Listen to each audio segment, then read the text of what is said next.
गणपती विसर्जनाची मिरवणूक सुरू असतानाच कोल्हापुरात एकाची हत्या करण्यात आली। कोल्हापूरच्या मटण मार्केटजवळ एकाचा खून करण्यात आला। हातगाडी लावण्यावरून ही हत्या झाल्याची प्राथमिक माहिती समोर आली आहे। हत्येनंतर मृतदेह पोस्टमॉर्टमसाठी CPR रुग्णालयात पाठवण्यात आला। हातगाडी लावण्यावरून इम्रान इमाम मुजावर यांच्यावर आराम कॉर्नर भागामध्ये चाकूने हल्ला करण्यात आला। यानंतर इम्रान मुजावर या 32 वर्षीय तरुणाला उपचारासाठी नेण्यात आलं, पण त्यांचं निधन झालं। या प्रकरणी संशयित आरोपी युसुफ अलम सजीद याला राजवाडी पोलिसांनी ताब्यात घेतलं आहे। दुसरीकडे पुण्यामध्ये गणपती विसर्जनाची धामधूम सुरू असतानाच गोळीबाराची घटना घडली।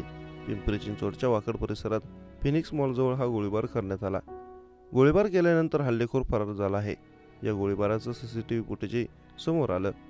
या प्रकरणी पोलिसांनी एका संशयिताला ताब्यात घेतलं आहे। पुढील तपास पोलीस करत आहेत।